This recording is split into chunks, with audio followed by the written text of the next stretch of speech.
दोस्तों, एनवीएन में आपका स्वागत है। आज के चक्रव्यूह में हम दिल्ली पर किसानों की यलगार और सरकार के शर्मसार होने की चर्चा करेंगे।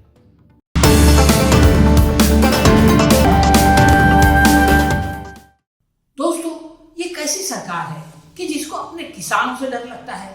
ये प्रश्न हम इसलिए पूछ रहे हैं क्योंकि जब देश का किसान राजधानी दिल्ली में आकर केंद्र सरकार के सामने अपनी मांगे रखना चाहते हैं तो प्रधानमंत्री वैक्सीन की खोज में देश भर के भ्रमण पर निकल जाते हैं। पाकिस्तान को घर में घुसकर मारने का दावा करने वालों की नानी मर जाती है। पंजाब से दिल्ली तक के रास्ते में 8-8 रुकावटें क्यों खड़ी की जाती हैं? कहीं सड़क जैसी तार, कहीं पानी की बौछार, कहीं सड़क पर गड्ढे तो कहीं आंसू गैस के गोले, कहीं बुलडोजर तो कहीं ट्रेलर। ये सब क्यों किया जा रहा है? काश ये सरकार चीनी सैनिकों को रोकने के लिए ये सब करती तो वो गलवान की घाटी में घुसपैठ नहीं कर पाते और प्रधानमंत्री को झूठा दावा करने की नौबत नहीं आती। लेकिन अपने बुज़दिल प्रधान सेवक से तो चीन का नाम भी नहीं लिया जाता। पंजाब के किसानों को रोकने के लिए बीजेपी की खट्टर सरकार मैदान में उतरी तो हरियाणा के किसानों ने आगे बढ़कर अपने भाइयों का स्वागत किया। इस तरह मनोहर लाल खट्टर और दुष्यंत चौटाला ने अपने ही किसानों को अपना दुश्मन बना लिया।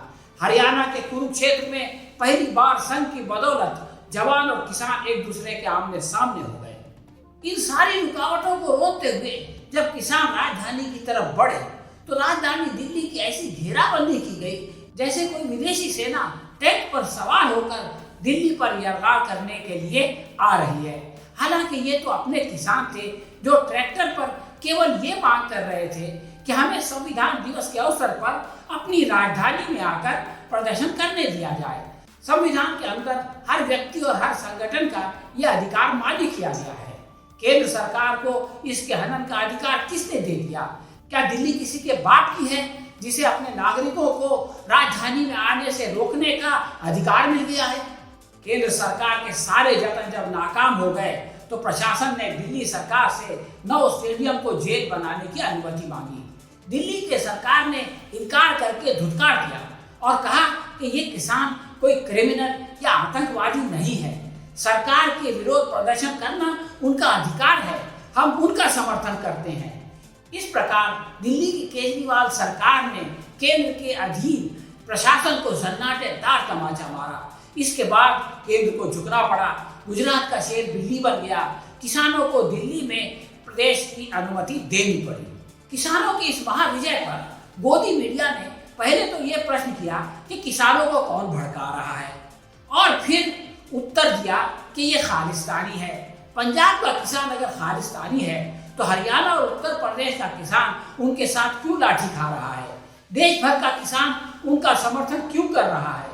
गांव-गांव में मोदी और खट्टर के पुतले क्यों जलाए जा रहे हैं? क्या सारा देश खालिस्तानी हो गया है?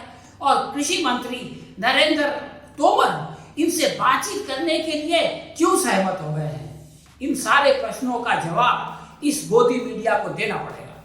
मूल प्रश्न ये है कि केंद्र सरकार को अपने किसानों से इतना डर क्यों लगता है? ये दरअसल उनके मन का खोट है जो उनको अंदर से खाया जा रहा है। केंद्र सरकार ने किसानों के विरुद्ध बड़े बड़े सेठ साहूकारों के साथ साठगांठ कर रखी है।